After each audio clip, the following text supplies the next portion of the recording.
सुरासुरमणसिन्धवन्ददं दोदिघायिकममलं पडमामि वर्धमानं तित्थं धम्मस्य कर्तारम्।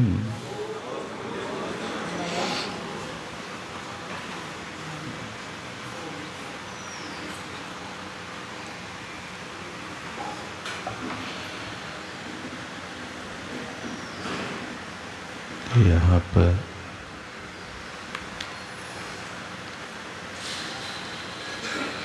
अचौरी व्रत के पालन करने के साथ इन भावनाओं के विषय में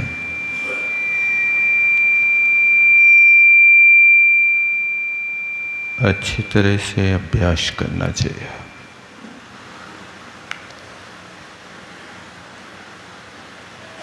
आप कहेंगे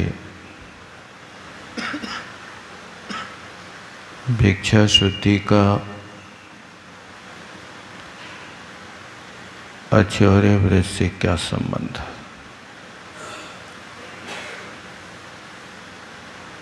क्या भोजन करना भी कोई चोरी है?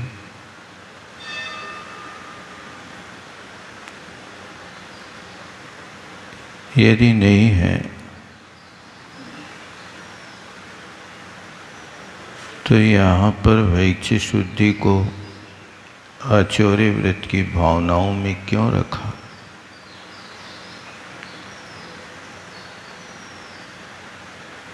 भोजन के काल में भी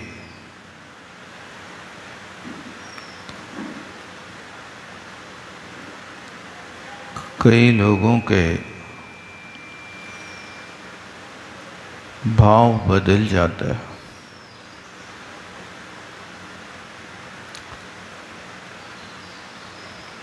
जितनी मात्रा में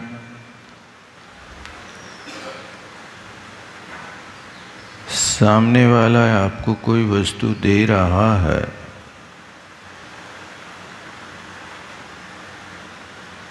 उतनी मात्रा से आपको संतुष्टि नहीं हो रही।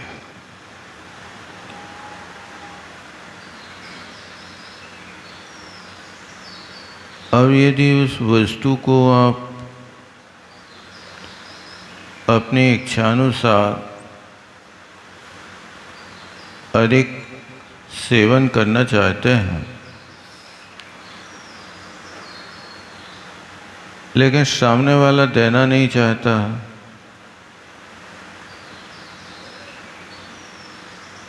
तो ये बिना दी हुई वस्तु को आप लेने की जो भावना कर रहे हैं,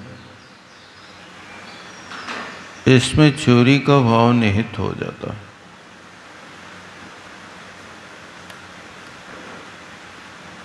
इसलिए आचार्य महाराज ने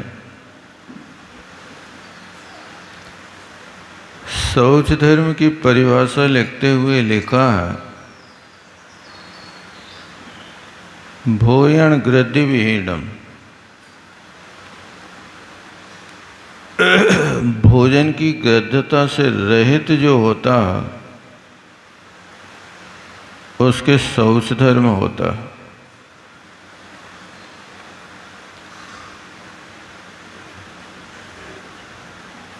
आप इस व्रत की भावना पाने के लिए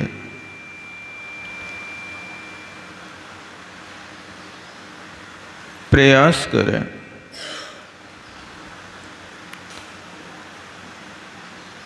कि भोजन के काल में आप अपनी प्रवृत्ति को बहुत संयमित बनाएं।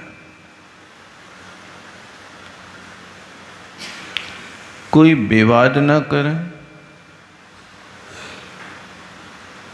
जितना मिले उतने में संतुष्ट रहें। आप ये ना कहें कि हम घर के बड़े आदमी हैं इसलिए हमें ज़्यादा मिलना चाहिए।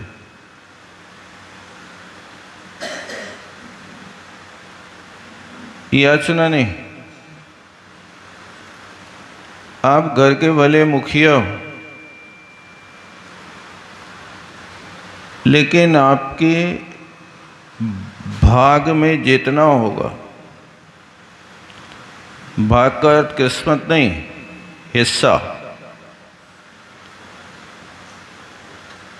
परिवार में 10 लोग हैं और 1 किलो मिठाई बनी है, तो आपके हिस्से की 100 ग्राम है।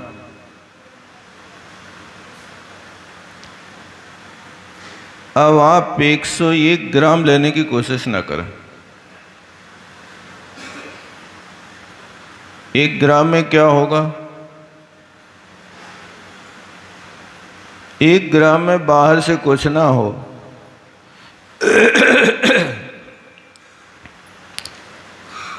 लेकिन 1 ग्राम को अधिक लेने का भाव आपको धर्म से विचलित कर देगा।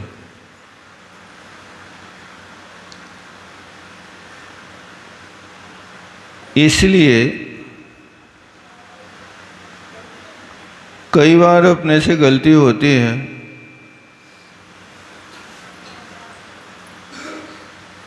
और लोग उसको स्वीकार नहीं करते। ये तो हमारा कर्तव्य है। इस बात का ध्यान रखना, जहाँ कर्तव्य होता है वहाँ किसी का दिल दुखी नहीं होता।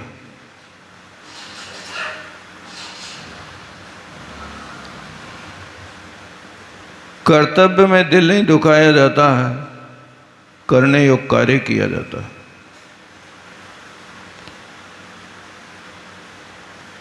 इस तरह भैक्ष शुद्धि को यदि आप पालन कर लेते हैं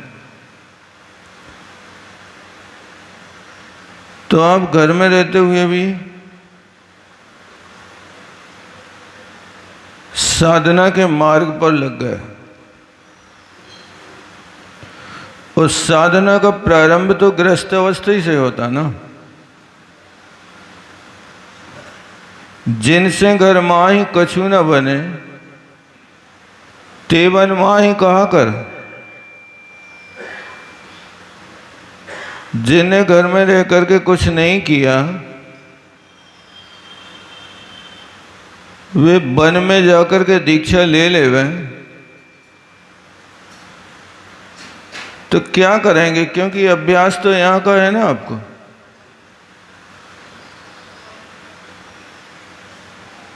इसलिए पूर्व अभ्यास प्रत्येक आत्मा को करना चाहिए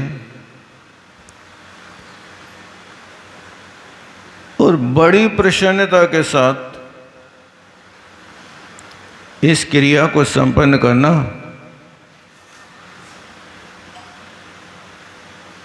और भी इसके भेद बनते हैं।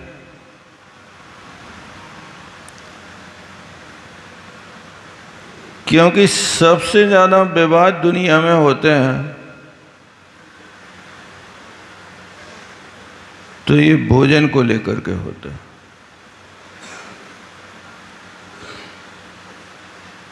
आपको यदि कोई बारात में ले जाए और आपकी संतुष्टिपूर्ण कार्य ना होवे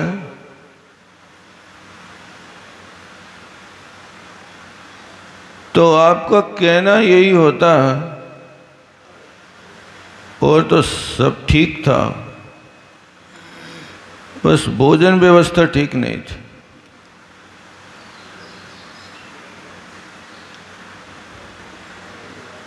तो बारात में जाने का लक्ष्य क्या भोजन है भाई साहब?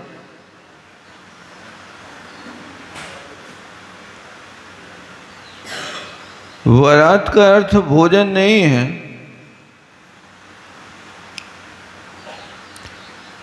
एक सौहार्दपूर्ण क्रिया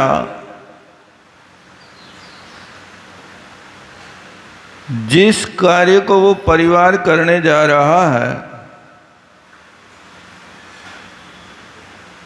उस समाज की उपस्थिति में करना जा रहा है।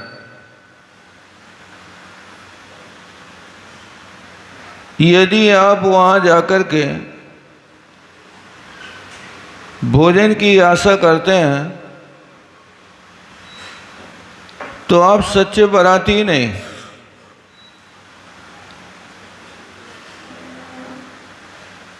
वास्तविकता तो ये है कि आप अपना कर्तव्य करें, इन सब कार्यों में अपनी बुद्धि ना लगाएं। कई कार्य ऐसे होते हैं कि जिनमें आपने सहज में अपना कार्य किया, लेकिन वो भोजन बिगड़ जाए तो प्रेस्टीज पॉइंट बन जाता। ये भैक्ष शुद्धि है, ये साधना का स्थल है।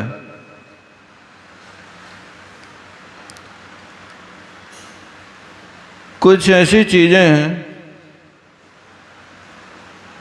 जिनसे व्यक्ति कभी तृप्त नहीं होता। आचार्यों ने लिखा है, 3 भकार जिनसे आज तक दुनिया अतृप्त ही रही। भोजन से, भाग्य से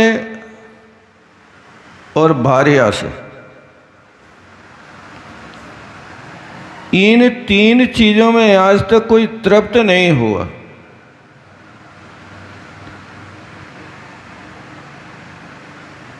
उस सोचता है कि इस बार मैं ये वस्तु खा लूंगा, फिर इसके बाद मुझे तृष्णा समाप्त हो जाएगी।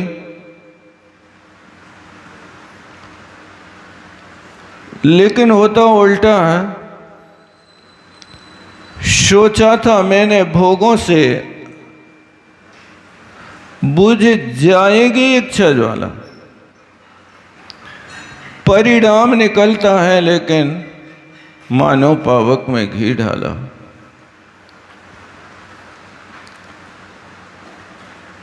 मैं सोच रहा था कि भोगने से, वस्तु का सेवन करने से मेरी इच्छा की अग्नि शांत हो जाएगी।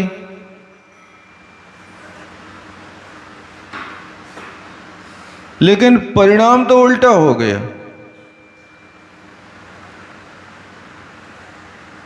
जिसको भोग करके मैं शांति चाह रहा था, और इच्छा बढ़ गई। अब आगे इतनी इच्छा बढ़ रही है कि उसको शांत नहीं कर पा रहा।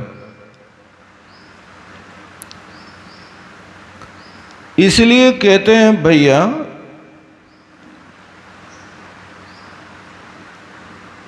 अग्नि में ईंधन डालने से कभी क्या अग्नि शांत होती है? मानो पावक में घी डाला, अब तुम अग्नि बुझाने के लिए यदि घी डालो तो अग्नि बढ़ेगी कि बुझेगी? इस बात को तो सब लोग जानते हैं ना। घी डालने से कभी अग्नि शांत नहीं होती है। अग्नि को शांत करना है तो बस इतना करो, ईंधन डालना बंद कर दो। जो ईंधन अग्नि के पास है उसको जलने के बाद यदि नया ईंधन नहीं मिलेगा तो स्वयं ही शांत हो जाएगी। इसी तरह भोगों की इच्छा हुई, और यदि आपने भोग सामग्री नहीं दी तो इच्छा अपने आप शांत हो जाएगी। ये तो आप अनुभव करके देखो कि रोज खा रहे 3 बार, यदि 10 दिन के उपवास कर लो तो क्या कोई ऐसा व्यक्ति है कि 11वें दिन 10वें दिन 10 दिन का पूरा भोजन खा जाए?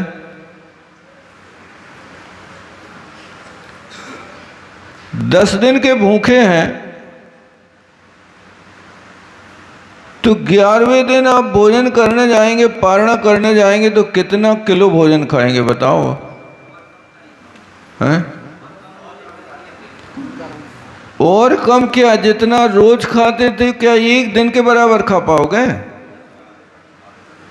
अरे 11वें दिन तो तुम्हें गर्म पानी पिलाया जाता बेटा, पारणा बिगड़ ना जाए। यदि पारणा बिगड़ गई तो जीवन खत्म। 2024 में गुना चतुर्मास के समय एक बहू ने 30 साल की उम्र में 10 उपवास कर लिए, शायद पहली बार किए हों। उपवास करने के बाद 11वें दिन पारणा का विवेक नहीं रखा और जो मन में आया खा लिया। भोजन के बाद स्वास्थ्य बिगड़ गया। डॉक्टरों के पास ले गए तो डॉक्टरों ने हाथ खड़े कर दिए और 2 दिन के बाद उस बहू की मृत्यु हो गई। कहने का मतलब है कि व्यक्ति भूख से कम मरते हैं लेकिन खाने से ज्यादा मरते हैं। और खाने की इच्छा से दुर्गति ज्यादा होती है। इच्छाएं जो अंदर बनी रहती हैं, मूलाचार में कहा है कि तंडुल मत्स्य अपने जीवन में कोई जीवों को नहीं खाता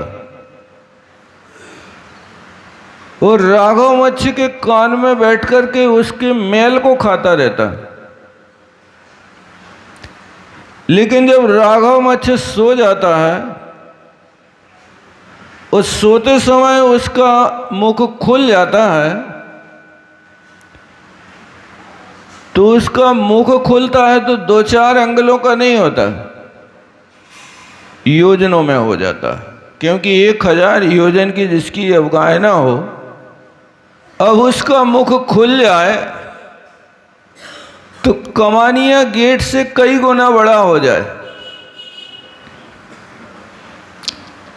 अब उस गेट के अंदर से अनेक जल जंतु भीतर बाहर आ रहे जा रहे। वो कान में बैठा टंडुल मत्स्य सोचता है कि ये मूर्ख सो रहा है, इतने जीव बिना प्रयास के इसको मिल रहे लेकिन एक नहीं खा रहा। इसके स्थान पर काश मैं होता तो मैं सबको खा जाता। एक खाने की लालसा रखने वाला वो तंडुल मत्स्य मर कर के 7वें नरक जाता है। राघव मत्स्य तो हिंसा के कारण 7वें नरक जा रहा है, लेकिन तंडुल मत्स्य खा नहीं रहा, खाने का भाव कर रहा है। उस भाव से 7वें नरक चला गया। अब वहां दोनों मिले, भैया तुम कैसे आ गए थे, क्या करें, तुम्हारी दशा देख देख करके हमें नरक आना पड़ा। क्या देखी हमारी दशा, तुम सो रहे थे और सोते समय तुम्हारा मुख राजमार्ग की तरह खुल गया था, उसमें से जीव जंतु आ रहे जा रहे। सो हमने सोचा कि काश मैं होता तो मैं एक नहीं छोड़ता। बस इन भावों से मुझे 7वें नरक आना पड़ा। इसलिए आप भी ध्यान रखो कि जो भाव कर रहे हो वो वस्तु तुम्हें मिले या ना मिले ये तो भाग्य के ऊपर है, लेकिन भाव करने से पुण्य पाप का बंध होता है। ध्यान रखना। आप यदि चक्रवर्ती बनने के सपने देख रहे हैं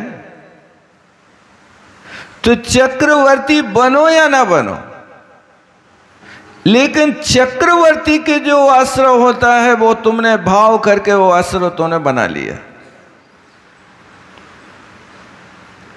यही तो संसार की परिपाटी अनादि काल से चल रही है। इसलिए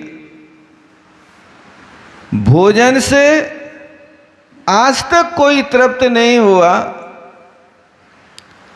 अब यदि तुम तृप्त होना चाहते हो तो शांति के साथ जो मिल जाए उसको सेवन कर लेना। आज जितने झगड़े दुनिया में होते हैं उस स्वाद और विवाद, ये दो चीजें मुख्य होती हैं। बातों बातों में झगड़े हो जाते हैं, उन बातों को झगड़ों की बातों के स्थान पर आप तत्व चर्चा करें तो बादे बादे जायते तत्वबोधा। यदि आप तत्व चर्चा करते हैं तो एक दूसरे के भावों का आदान प्रदान होकर के तुम ज्ञानी बन जाओगे, और यदि उसी में तुम तत्व चर्चा ना करके इधर उधर की उठापटक करते हो तो विवाद की स्थिति खड़ी हो जाती है। स्वाद और विवाद से बचो और हर कार्य के बाद धन्यवाद देना सीख जाओ। आपका जीवन बड़ा सुखी होगा, कोई झगड़े ही खड़े नहीं होंगे। आपको कोई एक गिलास पानी ला करके दे दे, धन्यवाद। ताती ताती गरम गरम खिला दे, धन्यवाद। आपको कोई मुस्कान दे दे, धन्यवाद। आप धन्यवाद का प्रयोग तो करते हैं, लेकिन ये धन्यवाद का प्रयोग आप उनसे करते हैं जिनसे कभी संपर्क होता, जिनसे हमेशा संपर्क होता है उनको धन्यवाद नहीं देते। आपके परिवार से आप इतनी सेवाएं लेते हैं, उनके बीच में रहते हैं, आप अपने परिवार के लोगों को कितनी बार धन्यवाद देते 24 घंटे के भीतर? क्षमा के दिन को क्षमा मांग ले साल भर के। बहुत अच्छा। ये भदैया जैनी नहीं, सदैया जैनी बोलो, हमेशा बोलो धन्यवाद। थोड़ा भी काम किया है आपके बेटे ने भी, धन्यवाद, वो भी सीख जाएगा। नहीं बोल सकते, कठिन तो है, इज्जत लुट जाएगी। पत्नी को धन्यवाद बोल दें तो इज्जत लुट जाएगी, ऐसा है क्या? ये थोड़ी सी सोच बदली है, ये शिष्टाचार है। शिष्टाचार करने से, आदर सम्मान करने से पुण्य का बंध होता, वात्सल्य धर्म की प्रवृत्ति होती है, एक दूसरे के प्रति सौहार्द होता, और आपकी इच्छा के बिना भी कई लोग आपकी धन्यवाद लेने के लिए बिना काम के काम कर देते हैं। कोशिश तो करो। ये भय शुद्धि के विषय में समझना, तो आज तक भोजन से और भाग्य से। मैं पूछता हूं, आप लोग इतने लोग यहां बैठे हैं, क्या आप सब कहते हैं कि मैं अपने भाग्य से बहुत संतुष्ट हूं? जो मुझे प्राप्त है वो पर्याप्त है? मैं दुनिया का शहंशाह हूं। शहंशाह किसे कहते हैं?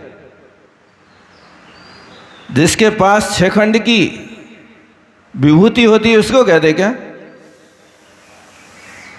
अरे जैन सिद्धांत में शहंशाह उसे कहते हैं जिन्हें कछु नहीं चाहिए वे सहन के साथ, कुछ नहीं।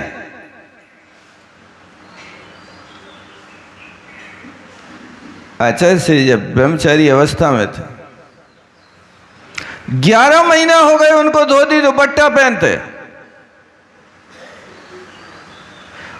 उस दुपट्टा में एक छेद निकल आया तो समाज ने कहा भैया जी कपड़ा बदल लीजिए, ये छेद आ गया। नहीं, अभी काम चल जाएगा, अभी जरूरत है, बहुत मैले हो गए, कोई बात नहीं, प्रकृति है, ऐसा ही चलता है। मेल तो जहां लगा है वहां धोने के लिए आया हूं। एक कपड़ों के मेल धोने से आत्मा का मेल नहीं धुलेगा। मेल तो जहां लगा है वहां हमारी दृष्टि है नहीं। जो आत्मा के ऊपर कर्म पर्वतों के ढेर लगे हैं, हटाने तो उनका पुरुषार्थ है। एक कपड़े तो तन ढकने का एक साधन है, प्रकृति के विरुद्ध है।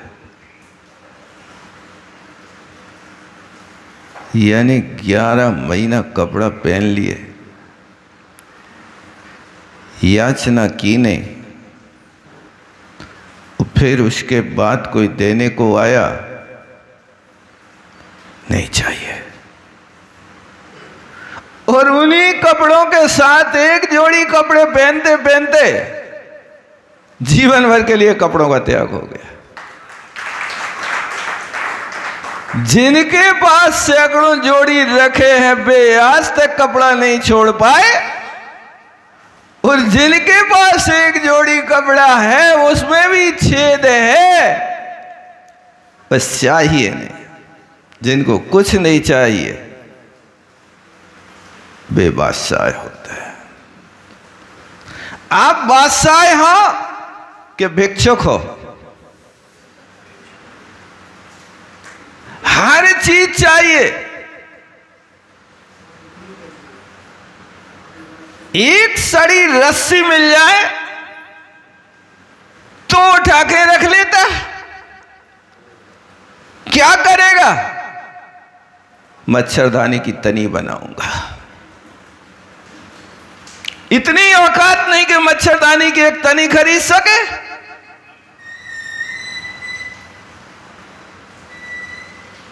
कितना चाहिए? इसलिए याद रखना, सुखी होने का उपाय है, कुछ नहीं। कपड़े भी पहनना तो शौक के लिए नहीं, तन ढकने के लिए पहनना। ये सामाजिक मर्यादा है कि तुम कपड़े के बिना रह नहीं सकते, इसलिए तन ढकना। शौक क्या है? शौक के कारण लोग दुखी होते हैं। इसलिए हर व्यक्ति भाग्य की शिकायत करता है, महाराज मेरी किस्मत अच्छी नहीं है, किस्मत अच्छी नहीं है। तुम्हारी किस्मत को बनाया किसने? तुम्हारी किस्मत भगवान ने बनाई कि तुमने बनाई? किसने बनाई बताओ? आपकी किस्मत के करने वाले तो आप स्वयं हैं। निमित्त अधीन दृष्टि हटाओ।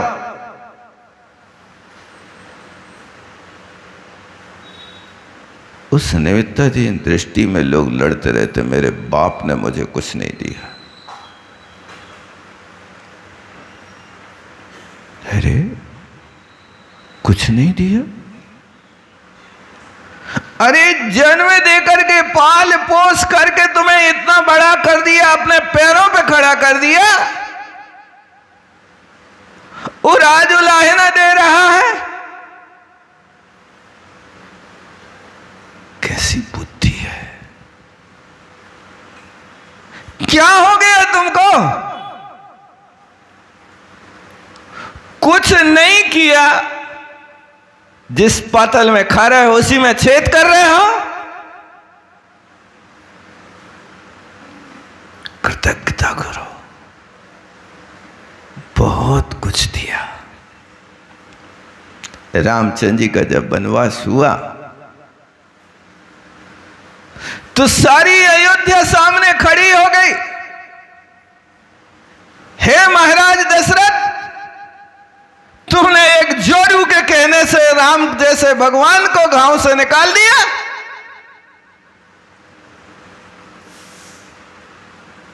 लोग ये कह रहे थे,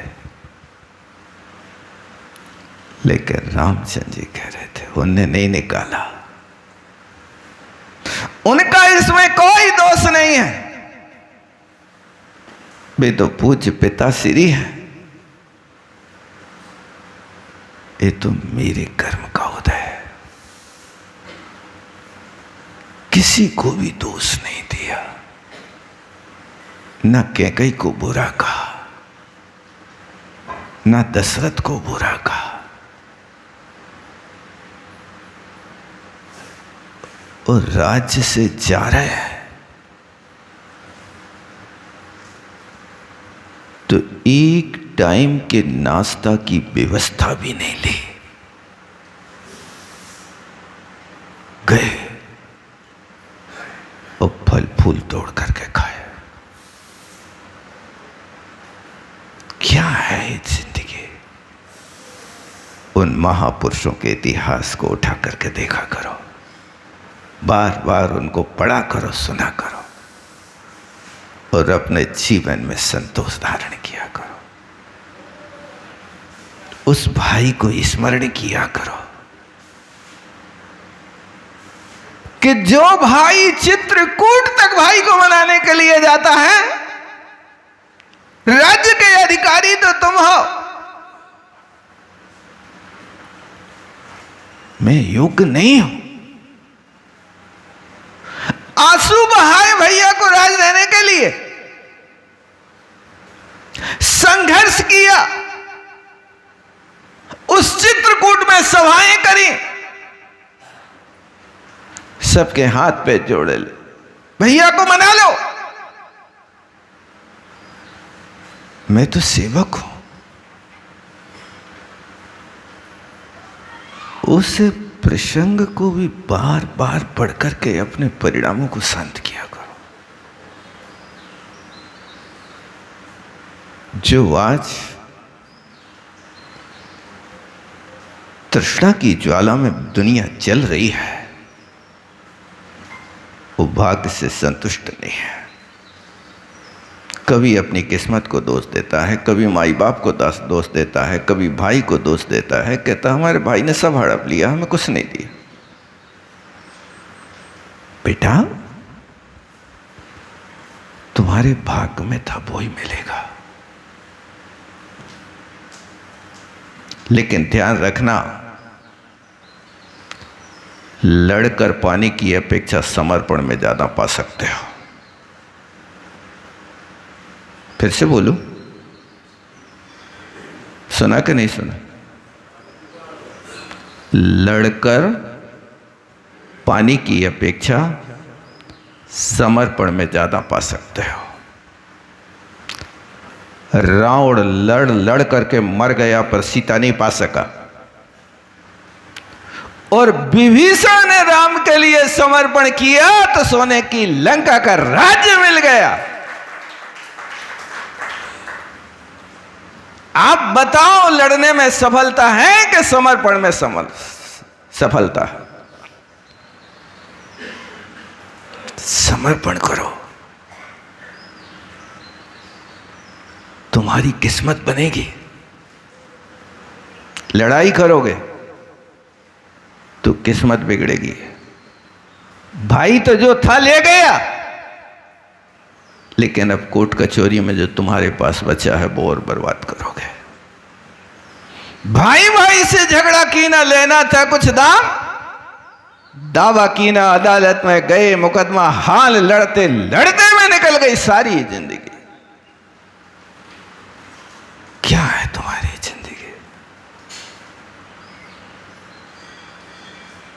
इस लड़ाई के लिए जीवन है। कोशिश करो, शांति की जिंदगी जियो, परमात्मा का बड़े निराकुलता के साथ भजन करो। चिंता रोटी की तब करो जब भोजन का समय हो जाए। आचार्य तो कहते हैं, रे मानव, यदि तुम उस भोजन के समय को छोड़ करके भोजन की कथा भी करता है तो बिकता है, और जहां बिकता है वहां पाप प्रकृतियों का बंध का कारण है। भोजन की कथा के त्याग कर दो भोजन करने के बाद। भोजन की कथा को शाम तक के लिए आप अनुबंध मत बांधो। इतनी बढ़िया चटनी बनाई, शाम को भी रख लेना। गई भैंस पानी में, अभी से लेकर के अब शाम तक के तुझे खाने का उस तंडुल मच्छी की तरह आश्रय हो रहा है। खा तो लिया, मानो पावक में घी डाला। इसलिए 3 भकार पर याद रखना और अपनी ओर दृष्टिपात करना, आत्मनिरीक्षण करना। भोजन पर, भाग्य पर, भार्या पर। आज तक सारी दुनिया तृप्त रही, तृप्ति नहीं हुई। 18,000 स्त्रियों के होने के बाद भी रावण ने एक स्त्री के पीछे इतना बड़ा कलंक लगा लिया। राम ने सील की रक्षा के लिए जो प्रयास किया, उस पुरुषार्थ की राम के सामने आरती उतारी जाती है। और रावण ने सील को नष्ट करने का जो प्रयास किया, उसके कारण रावण का आज भी लोग पुतला जलाते हैं। कोशिश करो, अंदर में बैठी जो बुरी भावना है उसको नष्ट करने का प्रयास करो। जैन सिद्धांत में पुतला जलाना भी भाव हिंसा है। आप एक महापुरुष की हिंसा कर रहे हैं। बाहर के पुतले मत जलाना, अंदर की राग देश की परिणति को नष्ट करने का प्रयास करना। ये बातें अच्छी तरह से लिख लेना। भोजन से आज तक कोई तृप्त नहीं हुआ। भाग्य से हर व्यक्ति शिकायत करता रहा, मेरी किस्मत अच्छी नहीं, मेरी किस्मत अच्छी नहीं। अरे आप भी कहो कि मेरी किस्मत बहुत अच्छी है, बहुत अच्छी है। कम से कम मेरे लिए दाल रोटी की व्यवस्था है और मैं शांति से परमात्मा की भक्ति कर लेता हूं झोपड़ी में रह करके। उन लोगों की तरह तो नहीं हूँ जिनके यहाँ पर बड़े बड़े बंगले हैं, कंपनियाँ चलती हैं, जिनको खाने की भी फुर्सत नहीं है। मैं तो परमात्मा का भजन करता हूँ, समय पर भोजन करता हूँ, अच्छे भाव रखता हूँ, अच्छा वेश रखता हूँ, सब कुछ तो मेरे पास है, कमी क्या है। और जब उसको देख करके भी आपके अंदर लालसा बढ़े तो फिर बारे भाव न पड़ना। दाम बिना निर्धन दुखी और तृष्णावश धनवान दुखी। इन निर्धन और धन दोनों को सामने रखा, धनी को, लेकिन दोनों के सामने दुख जोड़ा के सुख जोड़ा। बताओ क्या लिखा? दाम बिना निर्धन दुखी और धनवान तृष्णावश दुखी। तृष्णा की खाई खूब भरी पर रिक्त रही। एक लड़का है, वो 6 मकान हैं जबलपुर में। अब और क्या करना है? कौन रहे? तृष्णा की खाई भरते जा रहे। बस इतना रखना कि हर व्यक्ति को 2 गज जमीन की जरूरत है। इससे ज्यादा कोई के काम में नहीं आती। 6 मकान तो हो सकते हैं, लेकिन 2 गज से ज्यादा पैर नहीं पसार सकते हो। बोलो आचार्य गुरु विद्यासागर जी महाराज की। जावाणी के ज्ञान से सूझे लोग आलो। वाणी मस्तक नमो सदा देत हो धोक। हे जिन वाणी भारती तो हे जपो दिन रैन। जो तेरो शरणा गहे सो पावे सुख चैन। देव बजो अरिहंत को गुरु सेवा निर्ग्रंथ। दया धर्म पालो सदा यही मोक्ष का पंथ।